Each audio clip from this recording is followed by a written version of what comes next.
ആകാശത്ത് നന്നായിട്ട് കാർമേഘം ഇങ്ങനെ പിടിച്ച് നിൽക്കുകയെന്ന് മഴ പെയ്യാൻ വേണ്ടി. ഹലോ ഗേസ്, നമ്മൾ റോഡ് സിനിമ കാണാൻ വേണ്ടിയിട്ട് പോവുകയാണ്. ഞാനും അഖിലാണ് പോകുന്നത്. റോന്ത് മൂവി കാണാൻ വേണ്ടിയിട്ട് നമ്മൾ ആലപ്പുഴയിലെ എയ്സിലേക്കാണ് വന്നിട്ടുള്ളത്. അപ്പം മൂവി കഴിഞ്ഞിട്ട് നമുക്ക് മൂവിയുടെ വിശേഷങ്ങൾ പറയാം.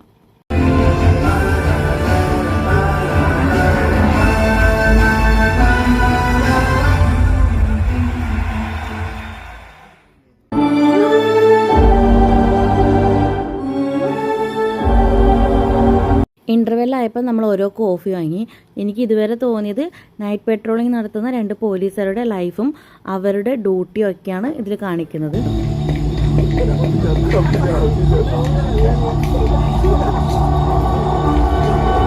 റിവ്യൂ പറയാൻ വേണ്ടിയിട്ട് എനിക്ക് അറിയില്ല, പക്ഷെ എനിക്ക് പേഴ്സണലി തോന്നിയത് ഈ ഒരു മൂവി ഒരു കംപ്ലീറ്റഡ് അല്ലാത്തതുപോലെ ഒരു 50-50